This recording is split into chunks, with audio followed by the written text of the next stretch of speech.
Istri CEO saya bab 231-240. Kau mencari King Feng. Secerca kejutan muncul di wajah menggoda Ruyan Liu ketika mendengar kata-kata Bernard. Apa yang dia dengar? Dia bilang dia sedang mencari Raja Serigala dari benua Serigala, Li Qingshan. Sebagai putri keluarga Liu, Ruyan Liu tentu pernah mendengar legenda Raja Liu. Raja Liu adalah orang terkuat di benua itu dan memiliki kekuatan yang lebih besar daripada siapapun. Tuan Bernard, saya kenal seseorang yang bernama King Feng Li, tapi saya tidak tahu apakah dia orang yang Anda cari, kata Ruyan Liu sambil tersenyum. Meskipun ia mengenal King Feng, ada banyak orang di kota Donghai yang memiliki nama yang sama. Ia tidak yakin apakah orang yang dicari Bernard adalah King Feng yang ia kenal. Ya ampun. Sepertinya keputusanku untuk datang ke kota Laut Timur benar. Aku baru saja tiba di sini, tapi aku sudah mendapatkan kabar tentang Raja Serigala. Hebat. Oh ya, siapa identitas Li King Feng yang kau kenal? Senyum bahagia tersungging di wajah Bernard. Bagi Bernard, mendengar kabar tentang King Feng adalah kabar terbaik di dunia. Ia bahkan rela pergi jauh dari Prancis ke kota Laut Timur hanya untuk bertemu Raja Serigala dan meminta bantuannya. Dia karyawan Ice Snow Corporation. Dia seorang tenaga penjualan. Seorang penjual. Apakah kamu yakin dia hanya seorang penjual? Tuan Bernard, tentu saja, saya yakin. Dia seorang penjual. Sepertinya King Feng ini bukan Raja Serigala yang kucari. Bernard menggelengkan wajahnya yang putih. Kekecewaan tampak jelas di matanya.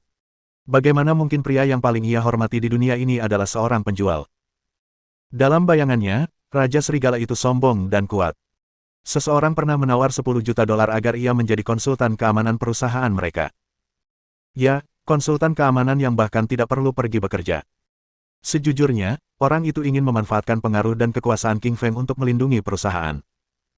Namun, tawarannya ditolak oleh Raja Serigala. Raja Serigala bahkan tidak menginginkan gaji tahunan 10 juta dolar. Mengapa ia harus menjadi tenaga penjualan dengan gaji bulanan beberapa ribu yuan? Kekecewaan pun muncul di wajah Baron Smith ketika mendengar bahwa King Feng adalah seorang penjual. Jelas, pikirannya sama dengan Bernard.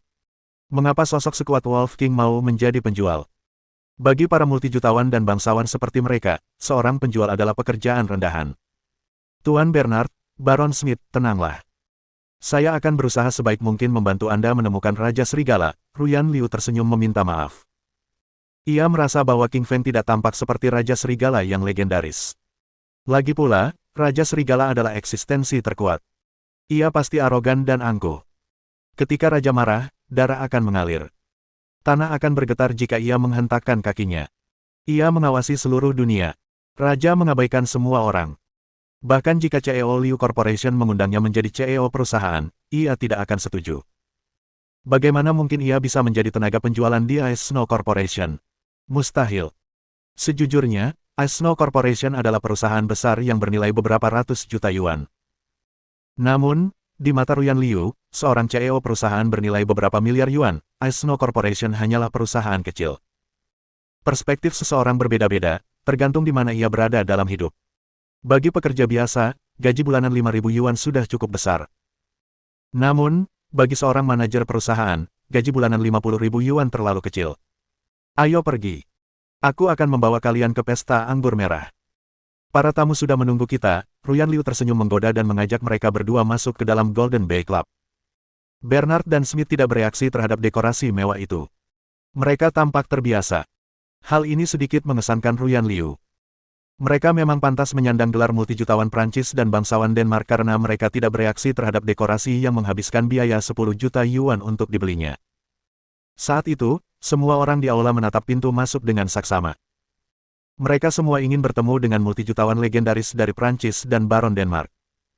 Pesta anggur hanyalah metode bagi kelas atas untuk berjejaring dan bertemu dengan orang-orang yang lebih penting. Jika mereka bisa bertemu seorang multijutawan, membuat mereka terkesan, dan mendapatkan proyek bisnis, mereka akan mendapatkan jackpot dan menjadi kaya. Meskipun semua orang di aula adalah bagian dari kaum elit kota Laut Timur, mereka tidak bisa dibandingkan dengan Bernard yang masuk dalam daftar 100 orang terkaya versi Forbes. Ketika Ruyan Liu memimpin Smith dan Bernard ke aula, semua orang berdiri dan bertepuk tangan dengan keras. Tepuk tangan adalah cara untuk menunjukkan rasa terima kasih mereka. Itu menunjukkan bahwa mereka sangat menyambut kedua orang itu. Bahkan Suelin pun bertepuk tangan. Sedangkan Hayang Chen, Kai Wang, dan yang lainnya, bertepuk tangan begitu keras hingga telapak tangan mereka merah. Mereka semua mendambakan perhatian Bernard. Satu-satunya orang yang tidak bertepuk tangan adalah King Feng. Ia masih memegang piring kue dan melahap kuenya. Ia bahkan tidak mengangkat kepalanya dan tidak menyadari ketika Ruyan Liu memimpin mereka berdua ke aula. Orang-orang di sekitarnya memandang rendah ke arah King Feng ketika mereka melihat dia tidak bertepuk tangan. Mereka merasa orang ini sangat tidak sopan. Bagaimana mungkin dia tidak bertepuk tangan bahkan ketika multijutawan Prancis dan Baron Denmark itu telah tiba? Sungguh tidak sopan. Dasar orang desa. Pantas saja dia cuma bisa jadi penjual, gerutu Kei Wang sambil memandang King Feng dengan jijik. Bukan hanya Kei Wang, bahkan Hai Yang Chen dan Jun Li memandang King Feng dengan jijik. Di mata mereka, King Feng hanyalah seorang petani yang tidak tahu etiket masyarakat kelas atas. Ketika bertemu orang asing, mereka harus bersikap hormat dan ramah. King Feng tidak peduli dengan tatapan orang-orang. Dalam hatinya, perut kenyang lebih penting. Ya ampun, Tuan Bernard masih sangat muda. Dia tampak seperti baru berusia 30 tahun. Tentu saja, orang kaya peduli dengan kesehatan mereka. Dia tidur nyenyak dan makan dengan baik. Tentu saja dia terlihat muda. Lihat, Baron Smith sangat tampan. Mata biru mudanya bagaikan safir. Sangat menawan. Baron Smith kan bangsawan. Aku akan sangat senang kalau dia melirikku sedikit saja. Orang-orang di sekitarnya semua berseru dan memuji sambil bertepuk tangan. Para pria iri dengan kekayaan dan kemudaan Bernard. Para wanita mengagumi pesona dan ketampanan Smith. Para pria Prancis dan Denmark itu langsung menarik perhatian semua orang begitu mereka memasuki ruangan. Nona Liu, orang-orang Huaxia sangat ramah, kata Bernard kepada Ruyan Liu sambil tersenyum. Ia mengangkat kepalanya sedikit dengan bangga. Ia berhak berbangga karena tak seorang pun di ruangan itu yang lebih kaya darinya. Bernard adalah pria yang cerdas dan tahu bahwa orang-orang di aula berusaha menyenangkannya. Hal ini sangat menyenangkannya. Ia senang menjadi pusat perhatian. Smith juga mengangkat kepalanya dengan arogan. Ia seorang bangsawan dan anggota keluarga kerajaan. Wajar saja, ia merasa lebih unggul daripada yang lain. Oh, ada yang tidak bertepuk tangan, kata Bernard sambil menunjuk ke arah King Feng. Ekspresinya sedikit berubah.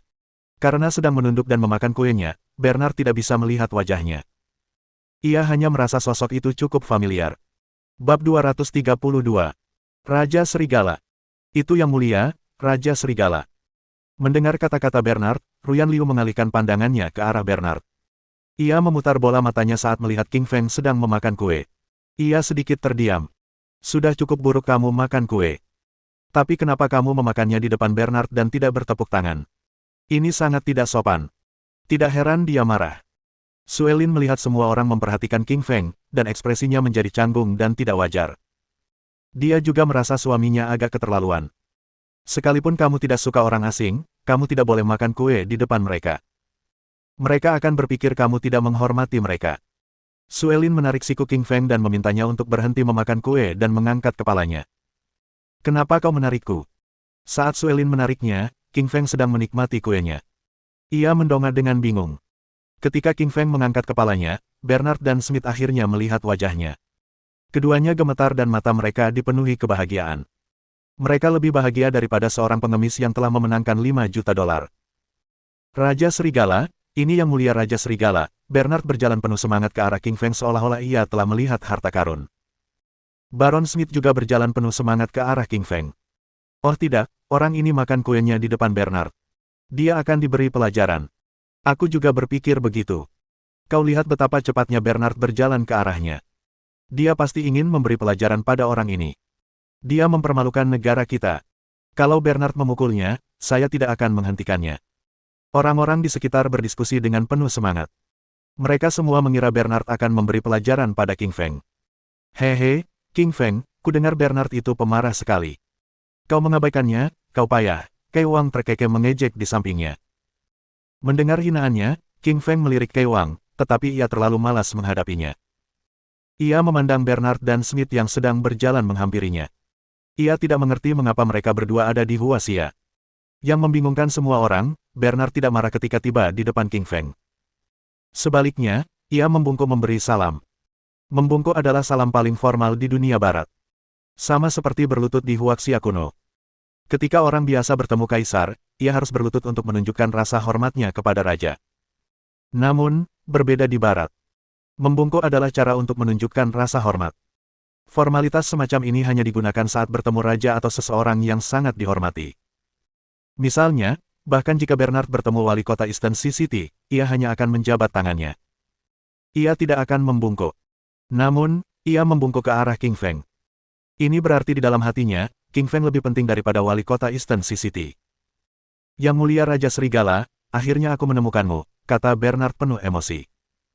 Ia seperti murid yang bertemu guru yang sangat ia hormati. Si jenggot kecil, si Smith kecil, kenapa kalian ada di Huaxia? Tanya King Feng sambil tersenyum. Apa, si jenggot kecil? Si Smith kecil. Orang-orang di sekitar mereka semua terdiam ketika mendengar julukan yang diberikan oleh King Feng untuk Bernard dan Smith.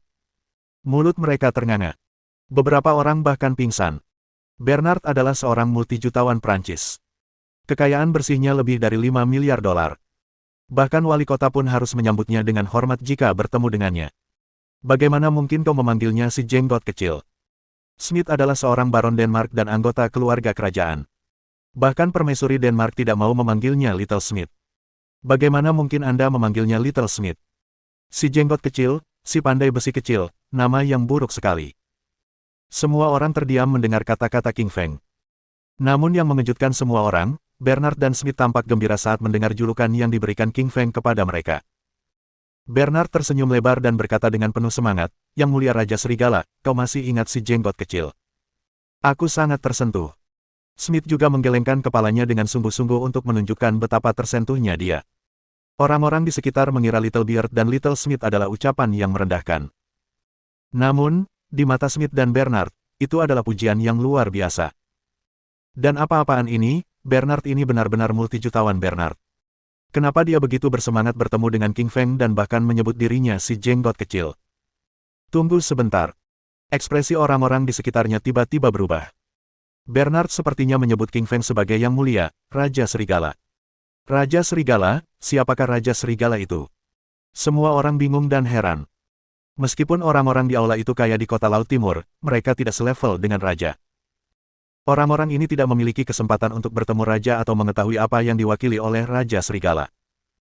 Namun, mereka mengerti bahwa seseorang yang mampu membuat multijutawan Prancis yang masuk dalam daftar 100 orang terkaya versi Forbes ini terkagum-kagum pastilah bukan orang biasa.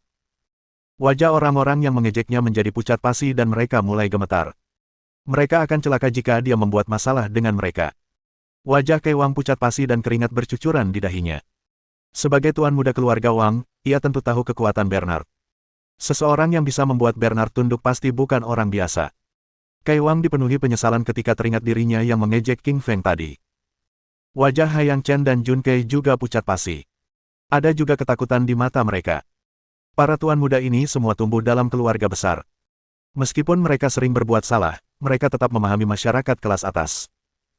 Semakin tinggi status seseorang dalam masyarakat, semakin ketat aturannya.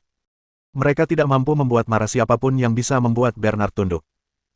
Di dalam aula, satu-satunya orang yang mengetahui identitas Raja Serigala adalah Ruyan Liu. Ia adalah nyonya muda dari salah satu dari 4 keluarga besar di ibu kota Jing dan pernah mendengar tentang Raja Serigala dari keluarganya. Ada 7 raja di bumi. Setiap raja kuat. Raja Serigala adalah manusia yang sama kuatnya dengan Raja Naga.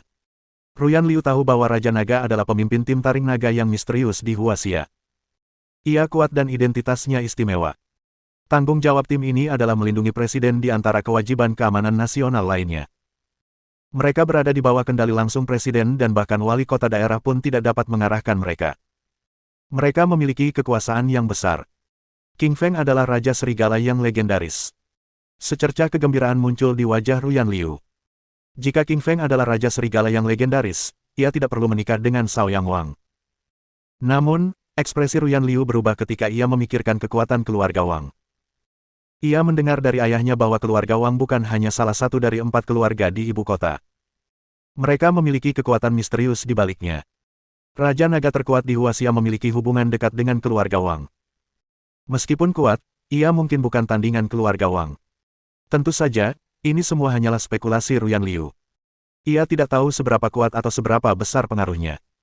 Hanya King Feng yang tahu hal-hal ini. Si jenggot kecil, kenapa kamu di Huaxia? Tanya King Feng setelah menghabiskan kuenya. Ia meletakkan piring di atas meja dengan santai. Saya datang ke sini untuk menemui Anda. Saya ingin Anda membantu saya dengan sesuatu, kata Bernard dengan hormat sambil membungkuk. Kesombongan di wajahnya saat pertama kali memasuki aula telah lenyap. Yang tersisa hanyalah rasa hormat. Bab 233. Surat dari Putri Denmark. Si jenggot kecil, apa yang kau butuhkan? Tanya King Feng sambil tersenyum tipis. Dia punya kesan yang baik tentang Bernard.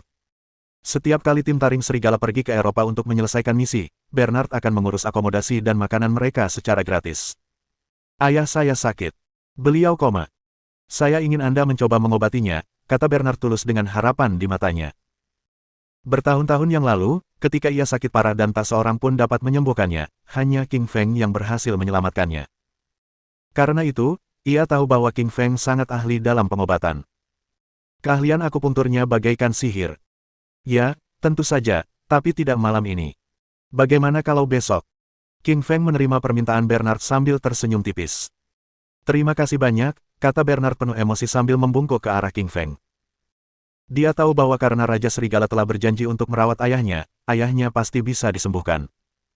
Little Smith, mengapa kamu datang ke Tiongkok? Tanya King Feng pada Baron Smith. Baron Smith senang mendengar julukan Little Smith.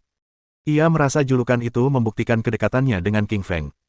Namun, orang-orang di sekitarnya mengernyitkan dahi. Smith mengeluarkan sepucuk surat dan memberikannya kepada King Feng. Ia berkata, ini surat dari Putri Maria untukmu. Ia sangat merindukanmu, tetapi ada urusan yang harus diselesaikan dan tidak bisa datang ke Tiongkok. Karena itu, ia memintaku untuk membawakanmu surat. Surat dari Putri Maria. Secercah kebahagiaan terpancar di wajah King Feng ketika mendengar kata-kata Baron Smith. Sudah lama ia tidak bertemu atau menghubungi Putri Maria. Ketika ia berada di Eropa, Putri Denmark senang berada di dekatnya sepanjang hari. Terlebih lagi, sang putri suka menggambar. Ia mendesaknya untuk mengajarinya menggambar, dan keduanya pun menjadi sangat dekat. Terima kasih atas kerja kerasmu, kata King Feng sambil tersenyum tipis sambil membuka surat itu. Seperti dugaannya, ternyata itu sebuah gambar. Di atas kertas putih itu, tergambar lautan biru dan pantai kemasan. Ada seorang pria dan wanita sedang berjalan-jalan di pantai. Wanita itu tampak seperti Putri Maria dan pria itu tampak seperti King Feng. Melihat gambar itu, King Feng tersenyum tipis. Ia tahu setelah melihatnya, Putri Maria merindukannya. Ia telah membawa Putri Maria ke pantai kemasan dan menciptakan banyak kenangan di sana. Ekspresi Suelin berubah saat dia melihat gambar dari Putri Maria. Bagaimanapun, King Feng adalah suaminya. Ia merasa tidak nyaman karena seorang putri dari negara lain telah menulis surat dan bahkan menggambar untuknya. Namun, Suelin tahu bahwa King Feng dibesarkan di luar negeri. Terlebih lagi, dia adalah Raja Serigala yang misterius. Diperkirakan dia mengenal Putri Denmark. Meskipun Suelin tidak tahu persis arti gelar Raja Serigala, ia secara intuitif merasa bahwa Raja Serigala pastilah sosok yang kuat. Suelin tentu saja senang karena suaminya kuat. Namun, ia tidak akan senang jika ada wanita lain yang menaruh perasaan pada suaminya. Ia merasa terancam. Ia mempertimbangkan apakah ia harus segera memberikan tubuhnya kepada King Feng untuk merebut hatinya. Tuan Bernard, Baron Smith, perjamuan anggur merah akan segera dimulai. Silakan minggir, kata Ruyan Liu kepada mereka berdua. Bagian terpenting dari perjamuan anggur merah adalah minum dan berdansa. Semua minuman diletakkan di samping, jadi ia mengundang keduanya untuk datang. Bernard dan Smith tidak langsung berbicara ketika mendengar ajakan Ruyan Liu. Mereka berdua menatap King Feng dan menunggu kata-katanya. Bernard, kalian bisa langsung ke sana. Aku akan naik pesawat ke Prancis besok bersama kalian, kata King Feng sambil tersenyum. Bernard adalah tamu VIP hari ini. Jika dia tidak minum atau makan, tidak akan ada yang berani minum. Setelah mendapatkan persetujuan dari King Feng, Bernard dan Smith berjalan bersama Ruyan Liu ke samping. Namun, sebelum Ruyan Liu pergi, ia memelototi King Feng dengan tajam. Jelas, ia juga mendengar bahwa Putri Denmark telah menulis surat untuknya. Ia sedikit cemburu dan kesal. Bahkan wanita cantik pun tidak sepenuhnya percaya diri terhadap pria yang mereka sukai. Mereka takut wanita lain akan merayu pria mereka. Jujurlah padaku. Apa hubunganmu dengan Putri Maria? Suelin bertanya pada King Feng setelah orang-orang di sekitarnya pergi.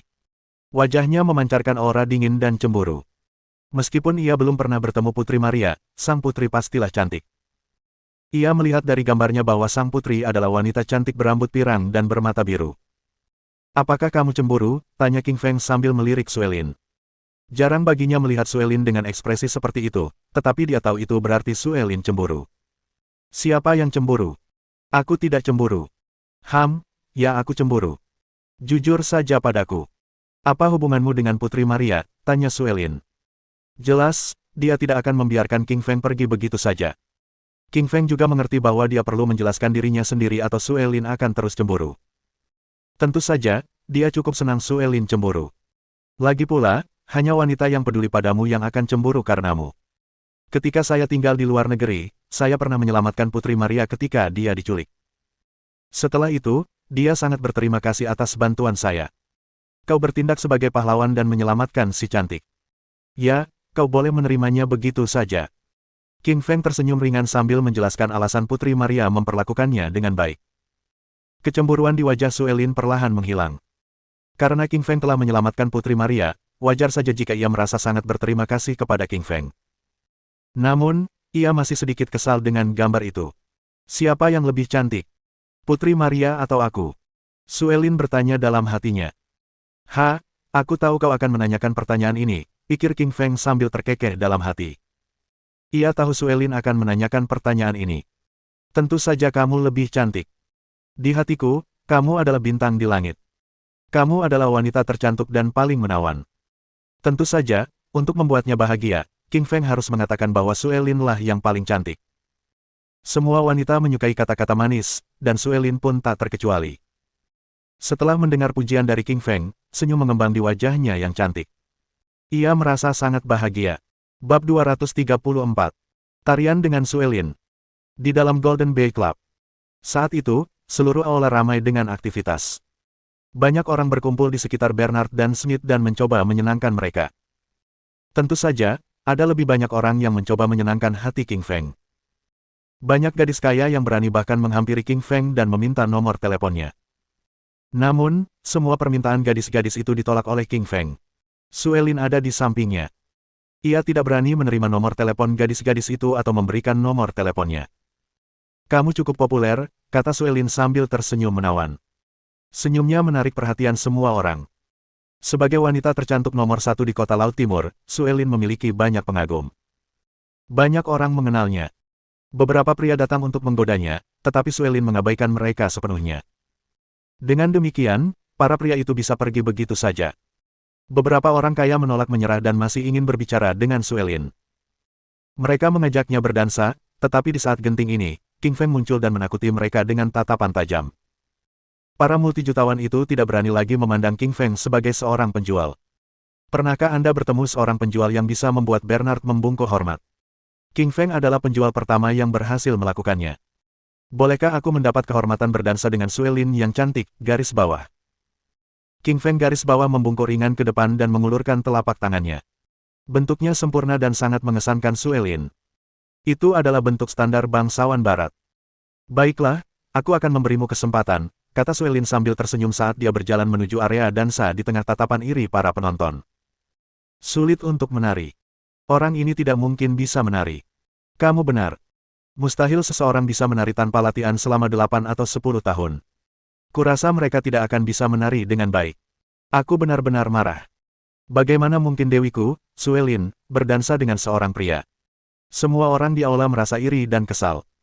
Meskipun King Feng berasal dari keluarga kaya dan mampu membuat Bernard membungkuk hormat, Suelin jauh lebih menawan.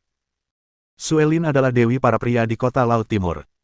Tapi sekarang, Suelin akan berdansa dengan King Feng, dan semua orang iri pada King Feng. Testosteron dapat membutakan mata para pria.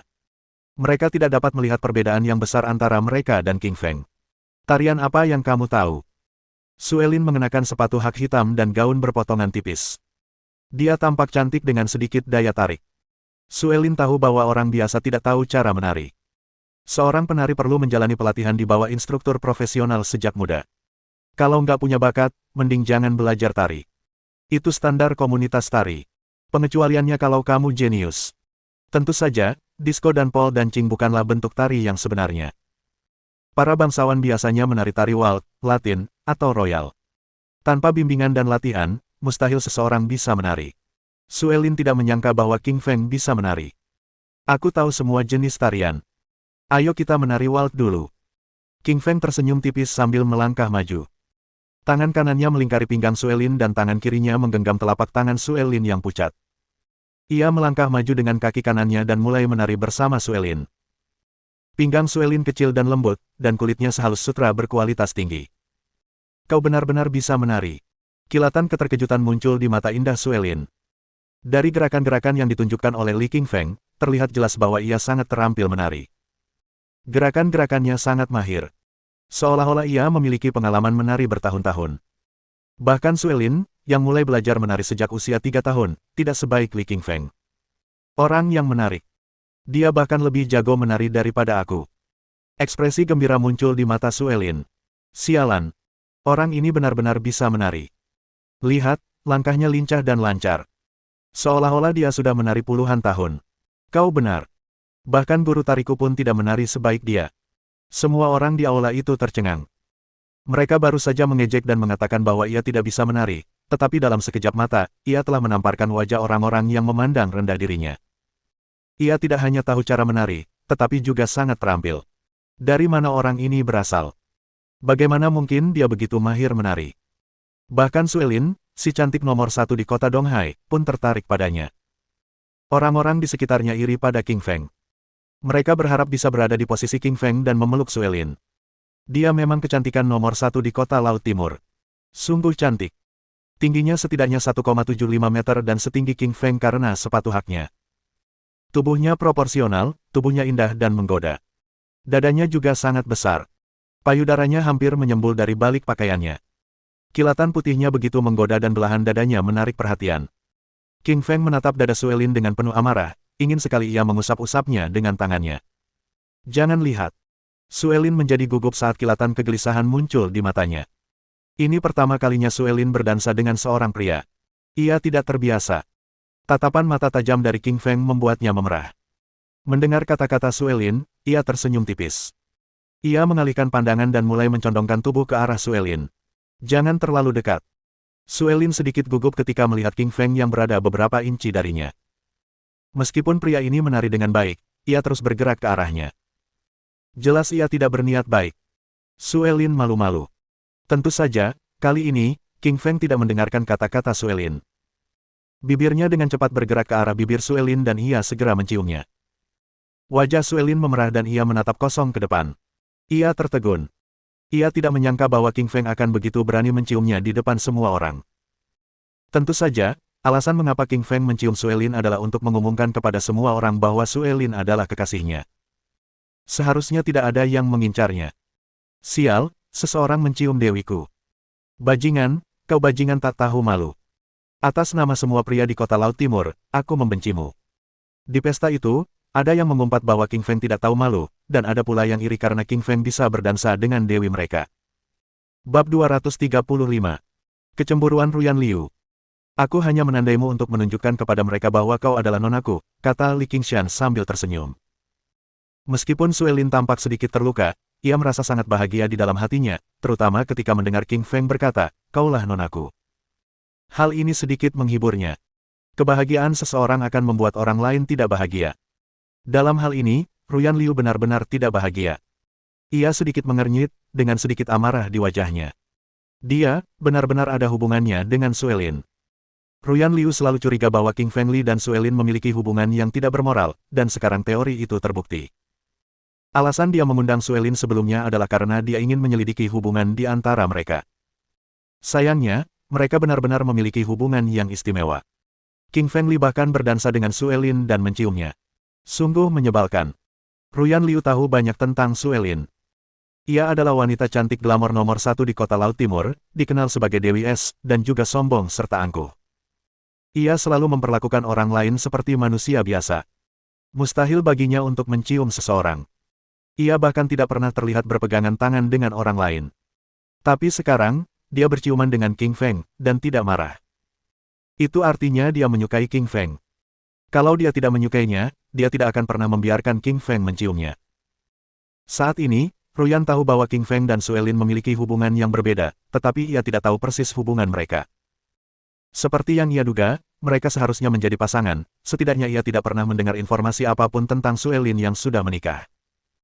Setelah Qingfeng Li dan Suelin menyelesaikan tarian pertama mereka, mereka berhenti karena merasa sedikit lelah, dan duduk di kursi terdekat untuk beristirahat. Mereka menikmati anggur sambil beristirahat.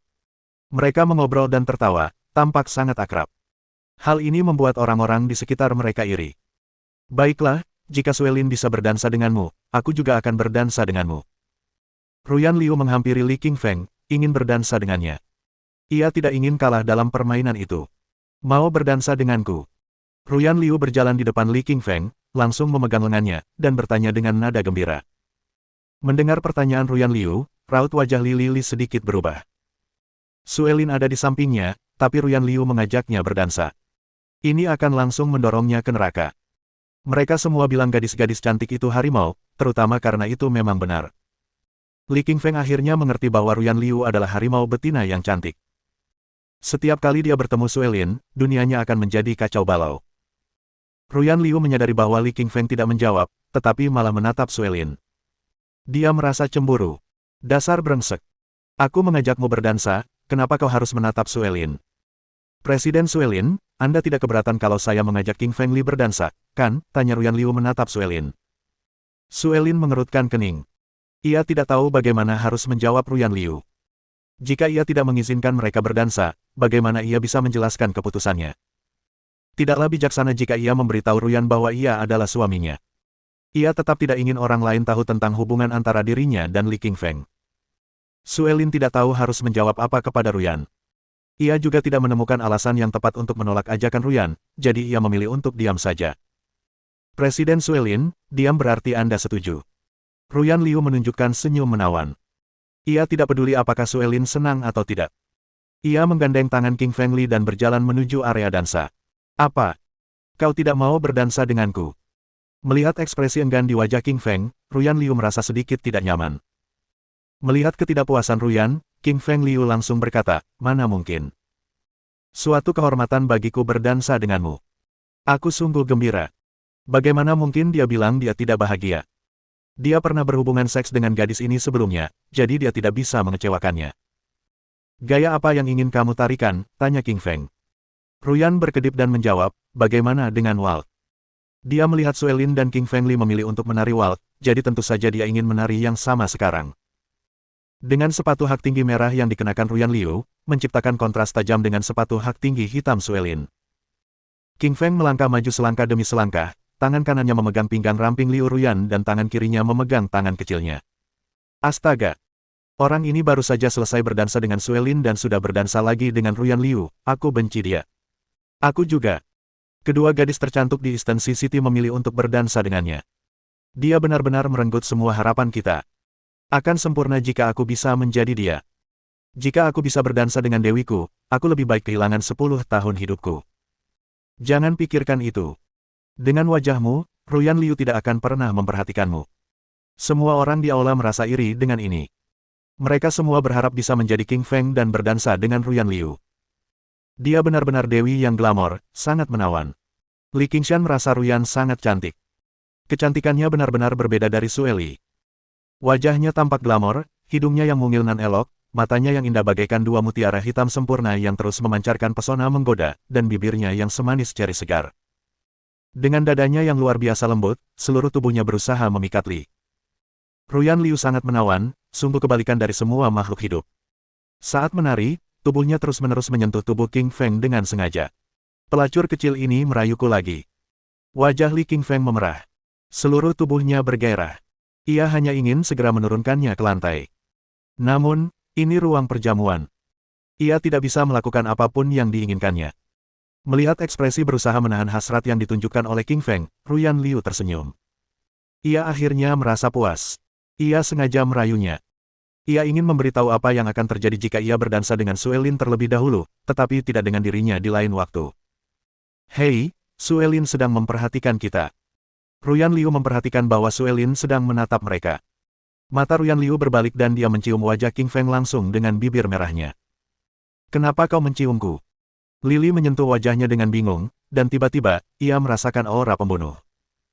Suelin berjalan ke tempat Ruyan Liu dan Li Qingfeng berdansa dengan tatapan membunuh. Ia benar-benar kesal. Ia tahu ini adalah provokasi dari Ruyan Liu. Presiden Suelin, kami sedang berdansa sekarang.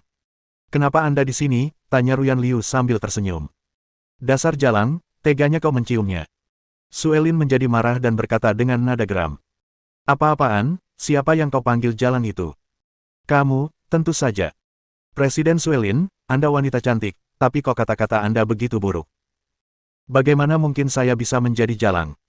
Mendengar Suelin memanggilnya jalang, Ruyan Liu menjadi tidak senang. Ia hanya menciumnya. Bagaimana mungkin ia menjadi jalang seperti ini?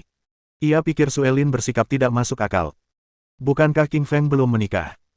Kenapa ia tidak bisa menciumnya? Jalang, aku peringatkan kau. Jangan merayu atau menciumnya lagi. Suelin mengerutkan kening dan memperingatkan Ruyan Liu. Bab 236. Dia suamiku. Ruyan Liu sedikit mengernyit mendengar peringatan Suelin. Ia sangat kesal. Bagaimana mungkin aku seorang perempuan jalang? Apa maksudmu aku merayu King Feng? Kenapa Suelin malah bicara?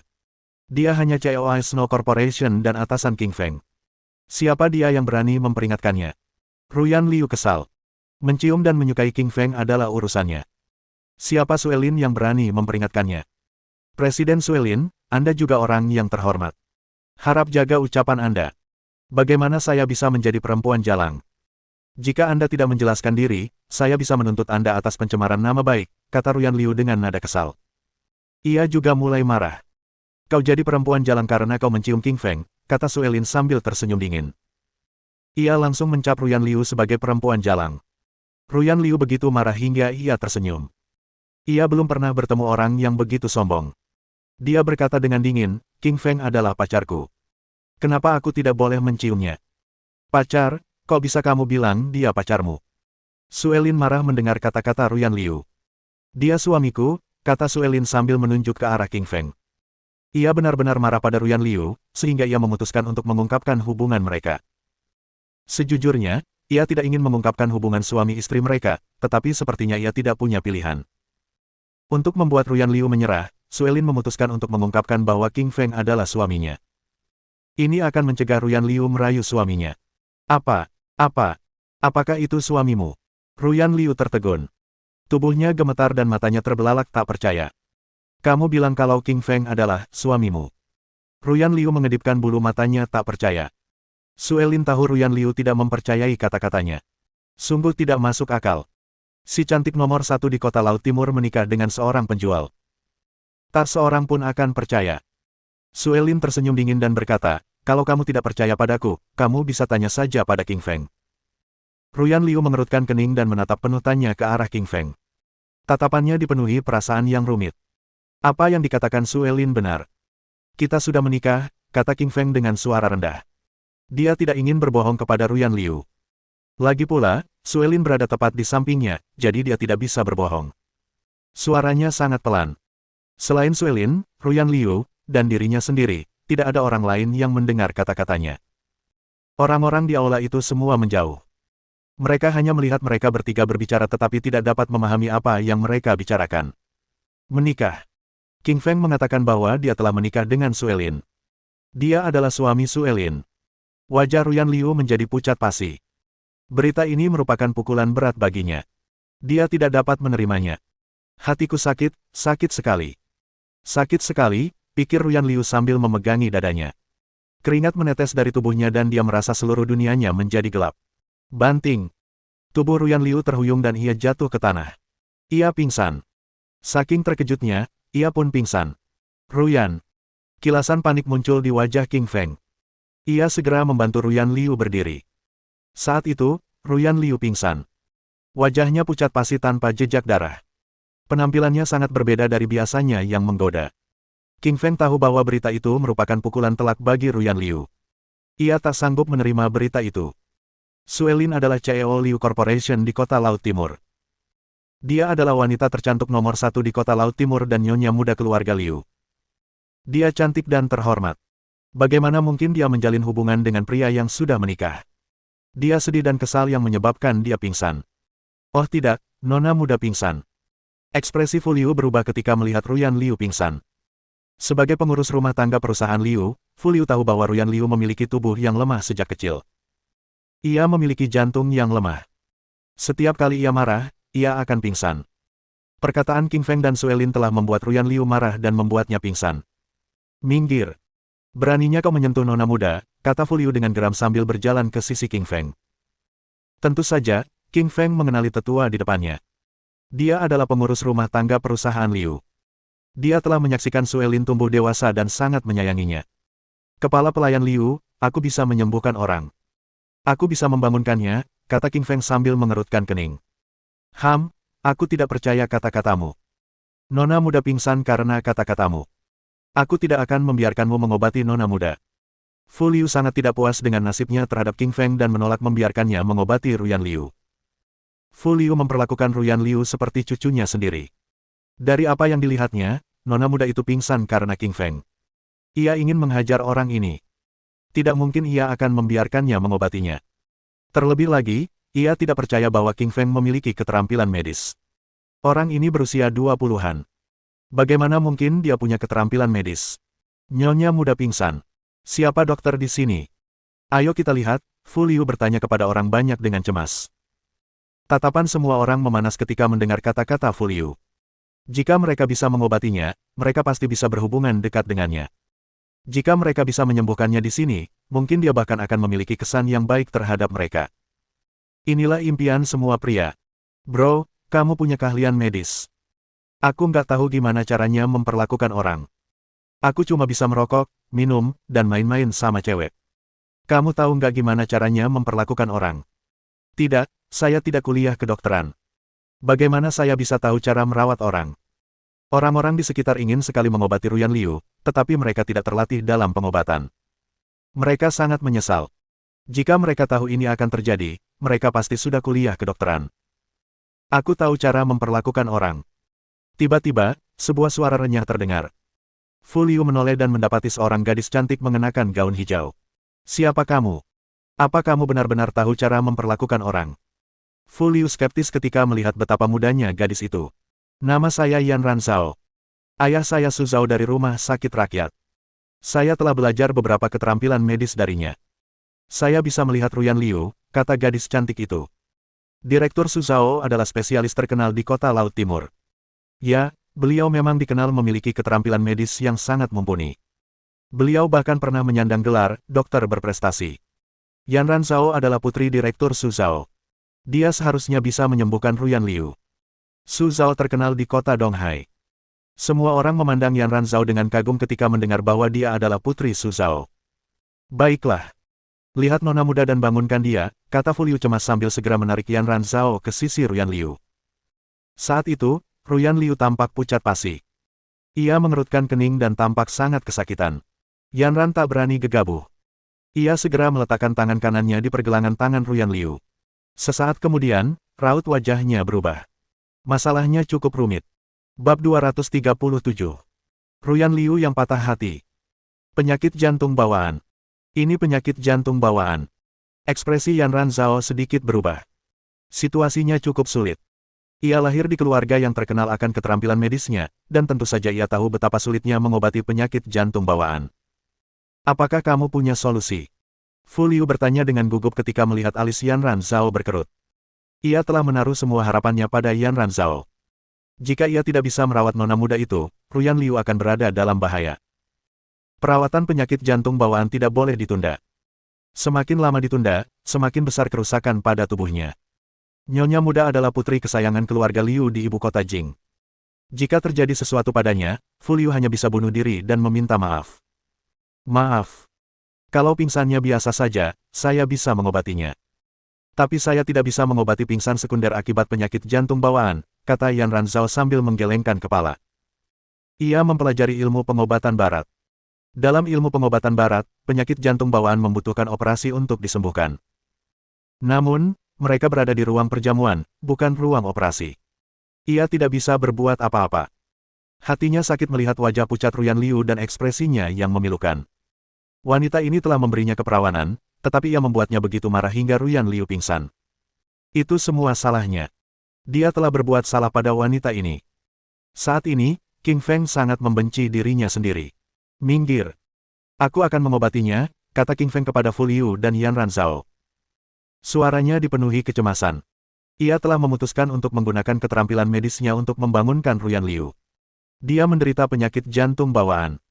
Apakah Anda tahu cara mengobatinya? Yan Ranzhao mengerutkan kening dengan ekspresi tidak senang. Fu Liu juga menghalangi jalannya dan melarangnya merawat Ruyan Liu. Jelas, ia tidak percaya bahwa ia bisa menyembuhkan Ruyan Liu. Ia juga memiliki kesan yang buruk terhadap King Feng. King Feng tahu mereka berdua tidak mempercayainya. Untuk mendapatkan kepercayaan mereka, ia harus menunjukkan keahliannya. Memikirkan hal itu, King Feng berkata, penyakit jantung bawaan disebabkan oleh penyumbatan jantung dan aorta selama perkembangan janin atau adanya struktur abnormal di jantung. Penderita penyakit jantung bawaan tidak boleh dibuat marah atau terstimulasi, karena mereka akan pingsan. Hah? Kamu tahu patofisiologi dan gejala penyakit jantung bawaan? Yan Ranzhao mengerjap kaget. Ia tahu bahwa ini adalah pengetahuan medis khusus yang hanya diketahui oleh mereka yang belajar kedokteran. Orang biasa tidak akan memiliki pengetahuan ini. Ini berarti bahwa King Feng memiliki pengetahuan tentang kedokteran, jadi ia tidak asal bicara. Pengurus rumah tangga Liu, kau lihat aku benar-benar ahli dalam pengobatan. Apa kau benar-benar ingin melihat Nona Liu meninggal? Tanya King Feng dingin sambil mengerutkan kening. Ekspresi Fu Liu berubah. Tentu saja, ia tidak ingin Ruyan Liu mati. Ia juga telah mendengar kata-kata King Feng. Orang ini tampaknya memiliki pengetahuan medis. Demi kebaikan Nona muda, Fu Liu berkata, baiklah, aku akan membiarkanmu mengobatinya. Tapi kalau terjadi apa-apa pada Nona muda, aku jamin kau akan diusir dari kota Laut Timur. King Feng mengabaikan ancaman Fu Liu. Saat ini, ia hanya peduli untuk membangunkan Ruyan Liu. Ia tidak menganggap serius ancaman Fu Liu. Lagi pula, Fu mengancamnya hanya karena ia ingin menyelamatkan Ruyan Liu juga. King Feng menarik napas dalam-dalam dan mengeluarkan 9 jarum peraknya. Ia segera menusukkan 9 jarum perak itu ke titik-titik tekanan di jantung Ruyan Liu. Ekspresi Yan Ranzhao berubah ketika melihat King Feng menusukkan jarum ke pakaian Ruyan Liu. Matanya dipenuhi keterkejutan. Meskipun ia mempelajari pengobatan barat, ia juga memiliki sedikit pemahaman tentang pengobatan Tiongkok. Dalam akupuntur Tiongkok, kebanyakan akupuntur mengharuskan seseorang untuk melepas pakaiannya. Hanya dokter yang sangat terampil yang dapat melakukan akupuntur pada pasien yang mengenakan pakaian. Ia pernah bertemu dengan seorang dokter berusia 80-an yang dapat melakukan akupuntur melalui pakaian. Dokter biasa tidak akan mampu melakukannya. King Feng Li ini cukup terampil, uji Yan Ranzhao dalam hatinya. 9 jarum perak ditusukkan ke titik-titik tekanan jantung Ruyan Liu dan bergetar sedikit. Ini adalah hasil dari tindakan terkendali yang dilakukan oleh King Feng. Ia telah menusukkan jarum-jarum tersebut ke titik-titik tekanan khusus. Seutas benang hangat masuk ke tubuh Ruyan Liu melalui jarum-jarum perak dan membuka pembuluh darahnya. Pembuluh darah yang sempit itu pun melebar. Ruyan Liu awalnya sangat kesakitan. Namun, tiba-tiba ia merasakan kehangatan di hatinya. Aliran darahnya menjadi lebih cepat dan matanya perlahan terbuka. Di mana aku? Tanya Ruyan Liu bingung. Ia baru bangun setelah 2 menit. Ketika melihat dia sudah bangun, King Feng segera mencabut 9 jarum perak yang ada di jantungnya. Ruyan, kamu sudah bangun, kata King Feng dengan emosional saat melihat Ruyan Liu telah bangun. Ketika melihatnya pingsan, King Feng baru menyadari betapa pentingnya Ruyan Liu baginya. Wanita ini telah menempati posisi penting di hatinya. Seandainya aku tak pernah bangun, Ruyan Liu tersenyum getir. Matanya penuh kepedihan. Dia sangat sedih. Dia sangat sedih karena pria yang disukainya sudah menikah. Istrinya adalah Su Elin. Bagaimana mungkin dia tidak sedih? Saya minta maaf, kata King Feng sambil menundukkan kepalanya. Dia tidak tahu harus berkata apa dan hanya bisa meminta maaf. Kau tak perlu minta maaf. Mulai sekarang, kita hanya orang asing. Lupakan saja semua yang telah terjadi, Ruyan Liu tersenyum getir sambil berjalan pergi. Wajahnya pucat pasi dan ia tampak kesepian. Ia tampak patah hati dan tak berdaya. Kata-kata Ruyan Liu terdengar ringan. Ia ingin menjadi orang asing bagi King Feng dan melupakan semua yang telah terjadi. Tapi bisakah ia melupakan semuanya? Bagaimana mungkin seorang wanita yang jatuh cinta pada seorang pria bisa melupakannya begitu saja? Apalagi jika ia rela memberikan tubuhnya untuknya. Akan sangat sulit untuk melupakannya. Melihat sosok Ruyan Liu yang tak berdaya, King Feng ingin mengejarnya. Ia bahkan ingin memeluk Ruyan Liu untuk menenangkannya, tetapi Su Elin menariknya ke lengannya. Suamiku, apa kau akan meninggalkanku? Su Elin memohon. Wajahnya pucat pasi. Ia sangat takut suaminya akan mengejar Ruyan Liu. Jika King Feng mengejar Ruyan Liu, itu berarti di dalam hatinya, Ruyan Liu lebih penting daripada dirinya. Karena itu, ia menghentikan King Feng. Langkah kaki King Feng terhenti ketika melihat wajah pucat Su Elin dan raut wajah memohon. Dia sudah menyakiti seorang wanita. Apakah dia akan menyakiti hati wanita lain sekarang? Tentu saja tidak. Baiklah, aku tidak akan pergi. King Feng berdiri di tempatnya semula dan tidak mengejar Ruyan Liu. Namun, hatinya dipenuhi rasa sakit. Dia hanya bisa berada di sisi seorang wanita. Dia ditakdirkan untuk menghancurkan hati wanita lainnya. Haha, di hatinya, Suelin lebih penting. Dia bahkan tidak mengejarku. Sepertinya aku harus benar-benar melupakannya. Wajah Ruyan Liu semakin pucat dan kepahitan di wajahnya semakin dalam. Bab 238. Bahaya tiba saat perjamuan berakhir. Ruyan Liu berjalan menuju tengah aula dan berbicara ke mikrofon. Pertemuan telah berakhir, saatnya untuk meninggalkan semuanya. Setelah berbicara, dia meninggalkan aula dengan wajah kesepian, dia bahkan tidak melambaikan tangan kepada Bernard dan Baron Smith. Ia duduk di dalam mobil Maseratinya, menempelkan wajahnya yang menawan ke kemudi, lalu mulai menangis terseduh-seduh. Air mata demi air mata, ia menangis tak terkendali. Ia sangat tertekan. Ia tahu sejak saat itu, mereka tak mungkin lagi bersama. Pria itu telah menikah, dan ia tak ingin menjadi orang ketiga dalam hubungan mereka. Dulu sepasang kekasih, kini menjadi orang asing. Ia dan Li Qingfeng tak mungkin lagi bersama. Ia memutuskan untuk melupakannya. Ia akan meninggalkan kota dan kembali ke ibu kota Jing. Ia tidak ingin tinggal di tempat yang membuatnya begitu sedih ini. Awalnya, ia ingin berkencan dengan Li Qingfeng selama sebulan sebelum pulang dan menikahi Wang Shaoyang yang terkutuk itu, tetapi sepertinya ia harus pergi lebih awal.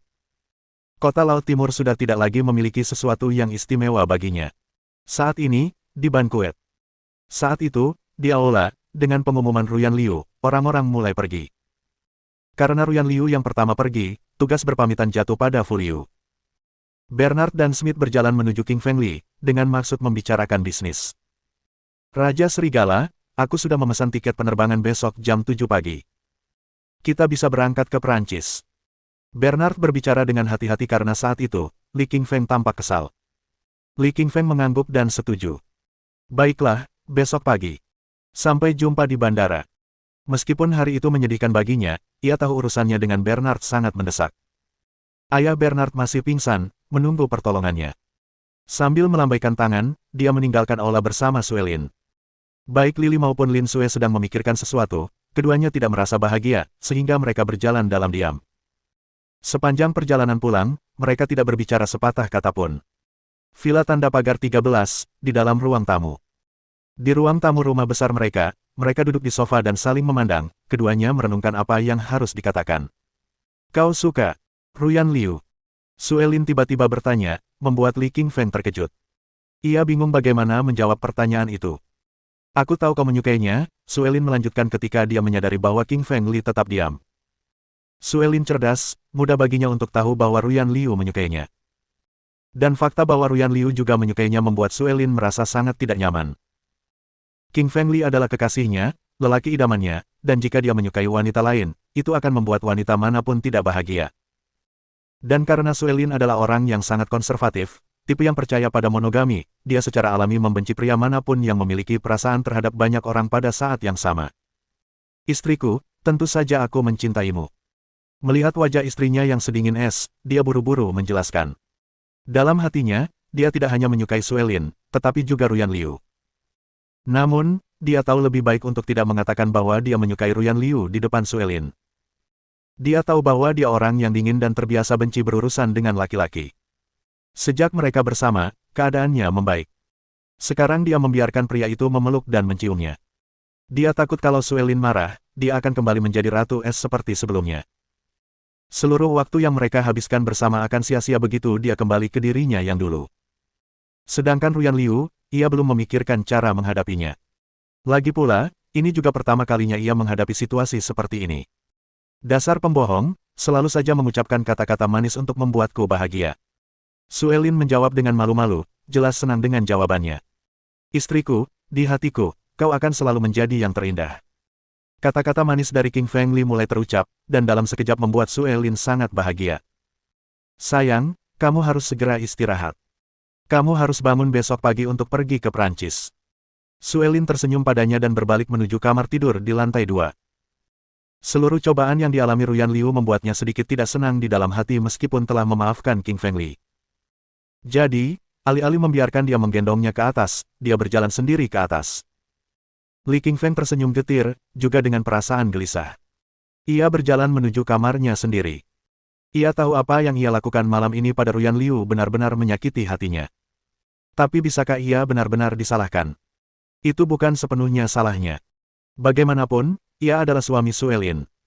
Jika ia meninggalkan Suelin untuk mengejar Ruyan Liu, itu akan menyakiti Suelin.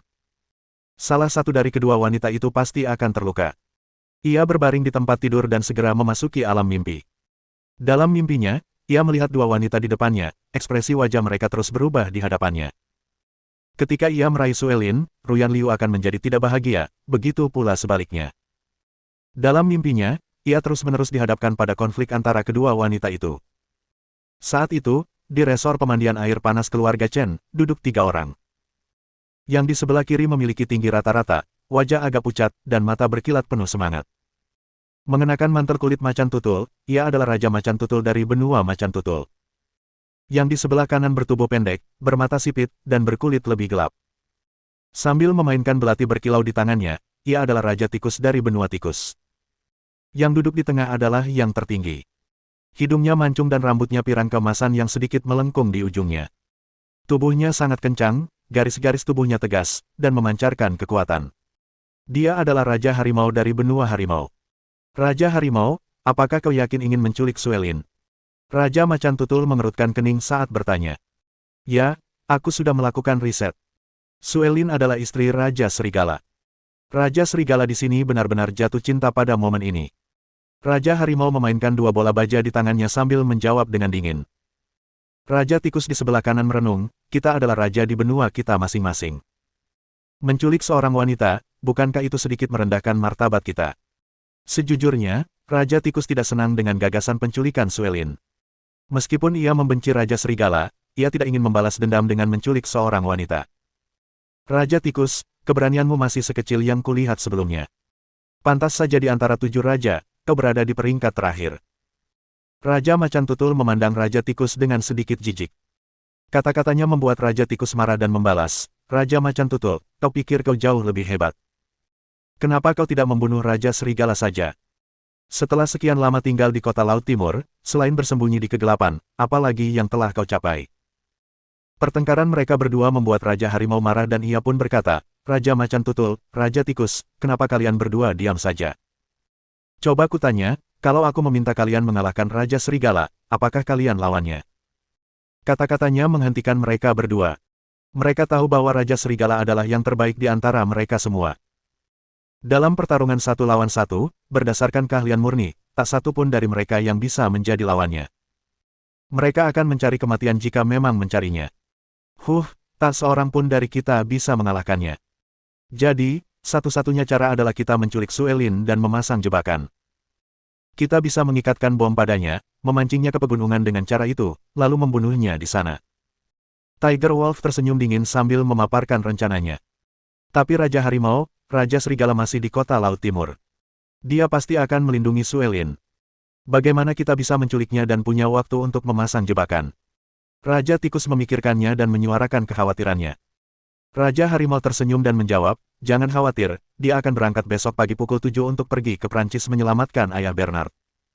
Saat itulah kita akan menculik Suelin dan mengatur semuanya. Raja Harimau telah bersembunyi di kota Laut Timur cukup lama. Selama di sana, ia berhasil mengumpulkan informasi tentang Li Qingfeng dan juga menyuruh bawahannya untuk menghancurkan teman-teman Li Qingfeng yang berada di Prancis. Ia tahu bahwa Raja Serigala sangat dekat dengan Bernard, sehingga ia memerintahkan orang-orang untuk meracuni ayah Bernard. Setelah ayah Bernard diracuni, Bernard harus mencari bantuan dari Raja Serigala. Saat Raja Serigala berangkat ke Prancis adalah momen kesempatan bagi Raja Harimau. Dia tahu bahwa dengan kemampuannya, dia bukan tandingan Raja Serigala. Satu-satunya cara baginya untuk menang adalah dengan membuat Li Qingfeng meninggalkan tempat itu, menculik Suelin, dan menjebak Raja Serigala. Bab 239. Istri memasak sarapan. Keesokan harinya, Qingfeng bangun pukul 6 pagi. Pagi musim dingin sebelum fajar terasa sangat dingin dengan kabut tipis yang melayang di udara. Dia telah berjanji kepada Bernard bahwa hari ini dia akan pergi ke Prancis untuk merawat ayah Bernard pukul 7 pagi.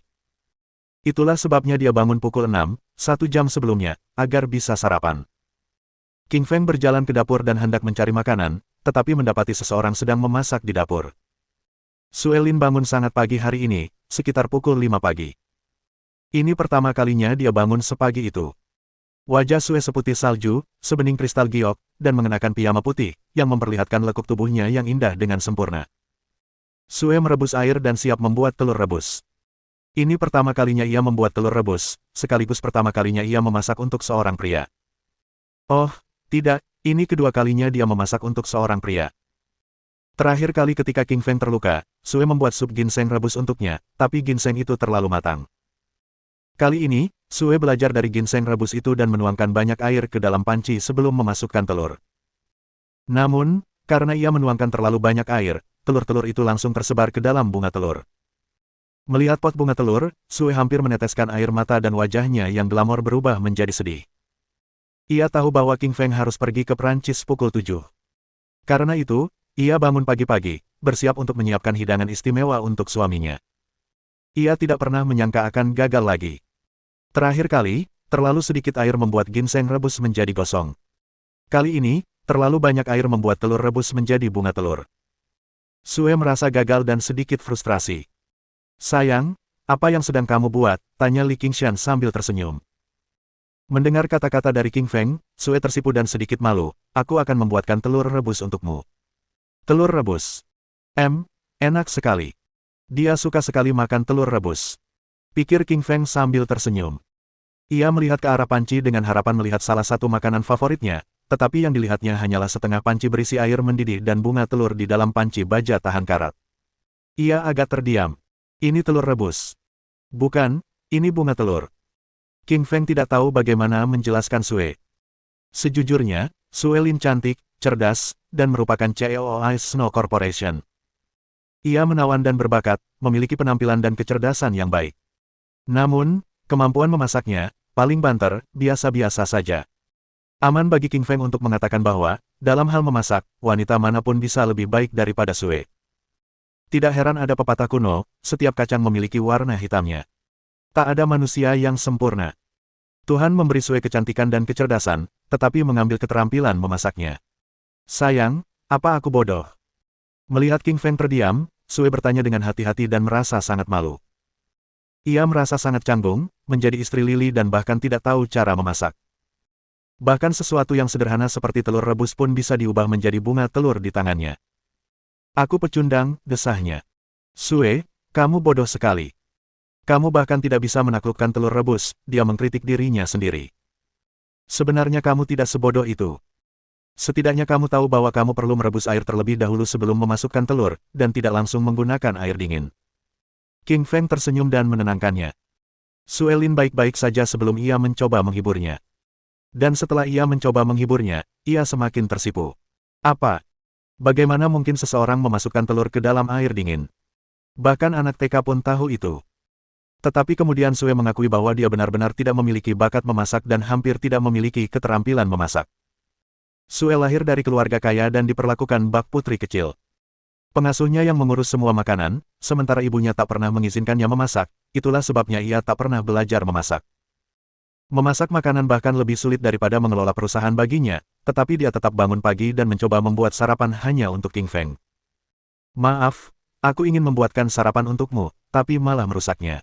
Jangan marah. Sue menundukkan kepala mungilnya, seperti anak SD yang melakukan kesalahan. Tidak, sama sekali tidak, sayang. Kamu bangun jam 5 dan memasak untukku. Aku merasa sangat tersentuh. Bagaimana mungkin aku marah padamu, garis bawah. King Feng garis bawah menghampirinya, tertawa, dan memeluknya. King Feng mengatakan yang sebenarnya. Dia memang sangat tersentuh oleh Sue yang bangun sepagi ini pukul 5 pagi di musim dingin hanya untuk memasak untuknya. Seorang wanita yang mampu menahan dingin dan memasak untuk seorang pria di pagi hari menunjukkan bahwa ia sangat menyukai pria tersebut, sehingga tidak penting lagi untuk peduli apakah ia bisa membuat makanan yang layak. Sue merasa hangat dan nyaman dalam pelukan King Feng. Ia mendongak dan bertanya, sayang, berapa lama kamu akan pergi ke Prancis? Aku sungguh tidak ingin melepaskanmu. Melihat kasih sayang dan kelembutan di mata Sue, King Feng merasakan hangatnya cinta Sue. Rasanya menyenangkan diperhatikan oleh wanita seperti Sue. 2 hari, aku akan kembali setelah 2 hari, kata King Feng lembut. Perjalanan dari Bandara Internasional Eastern City ke Paris, Prancis, memakan waktu 12 jam, dan 24 jam untuk perjalanan pulang pergi. Itu berarti tepat 1 hari. Ia juga harus merawat ayah Bernard di Prancis selama 1 hari lagi, dan totalnya 2 hari. 2 hari. Lama sekali. Aku akan merindukanmu. Sue tidak ingin meninggalkannya. Sue tidak sanggup berpisah dengan King Feng sekarang, dan dia tidak sanggup sehari pun tanpa bertemu dengan King Feng. Sue tidak tahu bahwa ia telah jatuh cinta pada King Feng, dan perasaan ini disebut cinta. Hanya ketika seorang wanita jatuh cinta pada seorang pria, ia akan memikirkannya siang dan malam, dan ingin menghabiskan setiap hari bersamanya. Sayang, biar aku mulai membuat telur rebus ini lagi. Tidak apa-apa, waktu kita sudah hampir habis. Aku tidak masalah dengan bunga telur ini. Tapi bunga telur ini semuanya berhamburan. Rasanya pasti tidak enak kalau airnya terlalu banyak. Tidak apa-apa. Aku akan menikmatinya asalkan kamu yang membuatnya. King tersenyum, mengisi semangkuk bunga telur, dan menghabiskannya. Sup bunga telur sebenarnya tidak begitu enak. Namun, Sue membuatnya dengan sepenuh hati dan penuh perhatian, sehingga tetap dihabiskan olehnya. Ia tidak ingin menyia-nyiakan kasih sayang dan usaha Sue. Sayang, aku akan segera pergi. Ayo kita berciuman. King Feng tersenyum tipis, meraih pinggang Sue yang mungil, dan merengkuhnya ke dalam pelukannya. Pinggang ramping itu terasa lentur dan halus, selembut kapas. Anak nakal, ini dapurnya. Wajah Sue yang cantik merona seperti apel merah matang. Matanya yang berair bagaikan bintang-bintang yang bersinar di langit. Aku suka dapurnya. King Feng merentangkan mulutnya untuk mencicipi bibir merah cerinya lembut, manis, dan gurih, persis seperti coklat Dove, sangat lezat. Dasar anak nakal, memanfaatkanku di dapur. Sue merengek-rengek dengan mulut kecilnya dan tak berdaya membiarkan King Feng menciumnya. King Feng menciumnya cukup lama, dan baru melepaskannya saat dia menyadari bahwa dia hampir kehabisan napas. Merayu. Sue harus segera bernapas setelah dilepaskan dari pelukannya. Ia merasa tercekik sesaat. Sue merasa bibirnya bengkak setelah dicium oleh King Feng. Ia bercermin dan melihat bahwa bibir merahnya yang halus memang bengkak. Ia pun murung dan memelototi King Feng. Bab 240. Penculikan Sue Lin. Aduh, sial, sekarang sudah jam 5:30. Aku sibuk menciummu, dan sekarang tinggal setengah jam lagi sebelum pesawat lepas landas. Sekilas, Li melihat jam di dinding, dan langsung berteriak. Sayang, ayo pergi. Aku akan mengantarmu. Sue Lin juga tahu waktunya mendesak dan mendesak King Feng untuk pergi. Sue kembali ke kamar tidur, mengenakan pakaian kerja putihnya, lalu mengantar King Feng ke Bandara Internasional Eastern Sea City dengan BMW. Ketika King Feng tiba di Bandara Internasional Eastern Sea City, Bernard dan Smith sudah menunggunya di sana. Yang mulia Raja Serigala, Anda akhirnya tiba. Waktunya naik.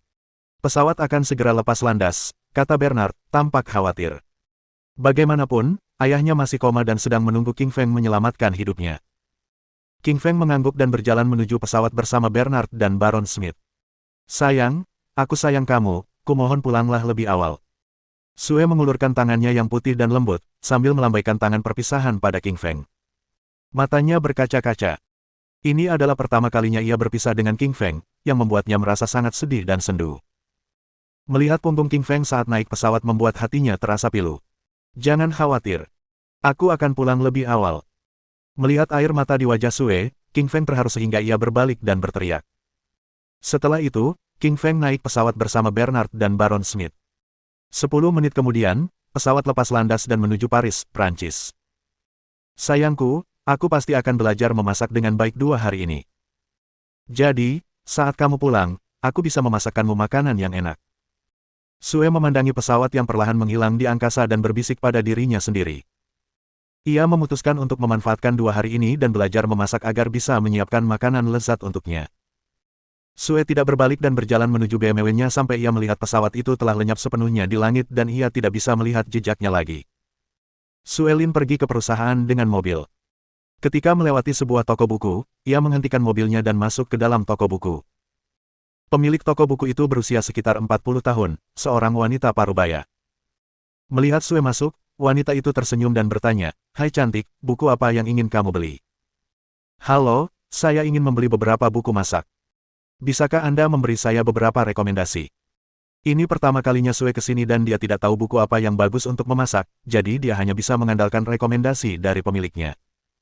"Kami punya buku masak terlengkap di sini. Ada ensiklopedia makanan, 100 cara membuat mie, 100 resep nasi, 100 resep masakan panas dan dingin, dan sebagainya. Pemiliknya dengan antusias merekomendasikan buku-buku kepada Sue. Hai, ini pertama kalinya saya ke sini.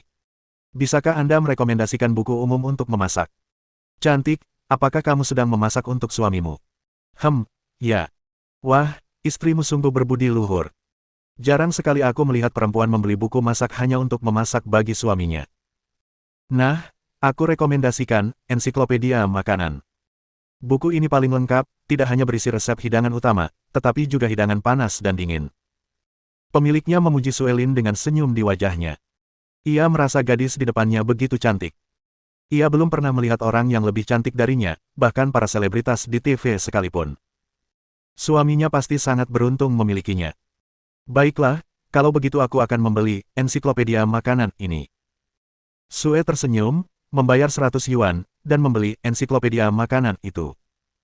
Ia ingin belajar memasak agar bisa menyiapkan makanan lezat untuknya. Ia kini merawatnya sepenuh hati dan ingin menjadi istrinya yang berbudi luhur. Sue datang ke perusahaan dan langsung menuju kantor CEO. Seharian penuh, selain makan, ia berkonsentrasi mempelajari ensiklopedia makanan ini. Ia bahkan belum mengurus dokumen-dokumen terkait pekerjaan. Ensiklopedia makanan memperkenalkan tentang hidangan utama, mie, nasi, serta resep hidangan goreng dan hidangan dingin secara sangat rinci. Sue belajar banyak hidangan hari ini, seperti telur orak-arik dengan tomat, kentang iris asam pedas, jamur hitam saus cuka, dan mentimun bumbu. Ia memutuskan untuk pergi ke supermarket untuk membeli sayuran tersebut sepulang kerja, dan mempraktikkan apa yang telah dipelajarinya. Dengan begitu, saat kembali ke rumah, ia bisa mencicipi hidangan yang dipelajarinya hari ini. Memikirkan suaminya mencicipi makanan yang dibuatnya, hatinya dipenuhi kebahagiaan. Sementara itu, di tempat parkir Ice Snow Corporation, ada sebuah Mercedes hitam dengan 4 orang di dalam mobil. Raja Harimau, Raja Macan Tutul, Raja Tikus dan Tuan Muda Chen, Haiyang Chen.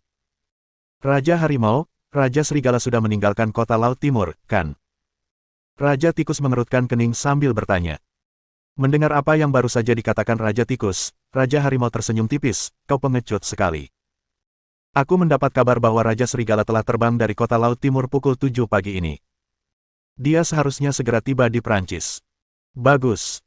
Selama dia tidak ada di kota Laut Timur, kita bisa menculik Suelin, memasang jebakan, lalu menunggu dia memakan umpannya. Kata Raja Tikus dengan ganas, matanya berkilat membunuh. Raja Harimau tidak menghiraukan apa yang baru saja dikatakan Raja Tikus. Ia malah berbicara kepada Haiyang Chen yang sedang mengemudi, kau kenal Suelin, kan? Tentu saja, Yang Mulia Raja Harimau, saya kenal Suelin, kata Haiyang dengan raut wajah penuh hormat yang menyanjung. Semua bisnis keluarga Haiyang Chen didukung oleh Raja Harimau. Perusahaan mereka juga diinvestasikan oleh Raja Harimau. Dapat dikatakan bahwa Raja Harimau mengendalikan semua bisnis atas nama Chen. Oleh karena itu, pria di depannya adalah majikannya sendiri. Oh, itu bagus. Kabari kami kalau Suelin sudah sampai di tempat parkir. Raja Harimau melirik Haiyang Chen dan berkata, baik, Yang Mulia Raja Harimau. Haiyang menjilat Raja Harimau dengan wajah penuh hormat. Waktu berlalu cepat dan dalam sekejap mata, sudah memasuki jam sibuk sore hari. Suelin memasukkan ensiklopedia makanan ke dalam tas, lalu keluar. Ia akan berbelanja bahan makanan, berlatih memasak, lalu menunggu suaminya pulang dan makan. Suelin merasa ada yang tidak beres saat ia berjalan keluar menuju tempat parkir. Sebuah Mercedes-Benz hitam melaju lurus ke arahnya. Yang Mulia Raja Harimau, wanita cantik berjas putih itu adalah Suelin. Haiyang Chen menunjuk Suelin dan berkata kepada Raja Harimau di belakangnya. Wanita yang cantik sekali. Melihat wajah Suelin yang glamor, kulitnya yang putih, dan sosoknya yang memukau, mata Tiger King berbinar-binar karena terkejut. Ia tak pernah menyangka istri Wolf King akan secantik ini.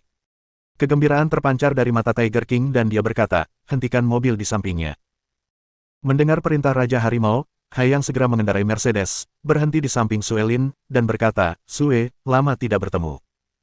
Suelin kehilangan ekspresinya ketika melihat Haiyang Chen di dalam mobil. Ia berkata dengan nada datar, jangan panggil aku Sue. Aku tidak mengenalmu. Kenapa kau di sini? Mendengar Suelin bilang mereka tidak akrab, mata Haiyang berkilat marah. Si jalan kecil ini berani meremehkannya, tidak membiarkannya memanggilnya Sue. Lihat saja nanti apa yang akan kulakukan begitu aku menangkapmu. Bang! Tiger King langsung membuka pintu dan berjalan cepat menuju Suelin. Siapa kau? Apa yang ingin kau lakukan? Melihat Raja Harimau yang ganas, Suelin merasa ada yang tidak beres dan bertanya dengan datar. Pria di depannya bertubuh tegap, tinggi sekitar 1,9 meter, berkulit putih, berambut pirang ikal, dan bermata biru. Hanya perlu sekilas pandang untuk menyadari bahwa pria itu adalah orang asing yang tidak dikenal Suelin. Tentu saja untuk menculikmu, kata Raja Harimau dengan dingin. Mendengar dia mengatakan akan menculiknya, wajah Suelin yang tadinya tegang menjadi pucat. Ia segera berbalik dan bersiap untuk melarikan diri. Namun, saat Suelin berbalik, kepalanya tiba-tiba dihantam oleh Raja Harimau. Ia langsung kehilangan kesadaran. Suelin merasa putus asa sesaat sebelum pingsan. Aduh, sial. Aku diculik. Hah, apa kau pikir kau masih bisa lolos? Raja Harimau tersenyum muram, melemparkan Suelin yang pingsan ke dalam mobil. Ledakan. Hayang Chen memutar kunci mobil. Mesin mobil meraung saat ia keluar dari tempat parkir bawah tanah dan melesat pergi bersama Suelin. Mohon dukungan dari omom ante-ante sekalian, buat subscribe atau sharekan novel Mimin ke Facebook kalian, agar channel Mimin bisa terus berkembang. Dengan begitu, Mimin bisa lebih semangat untuk up novel seru lain ke depannya. Buat teman-teman yang sudah subscribe dan sharekan novel Mimin, Mimin ucapkan terima kasih sebanyak-banyaknya.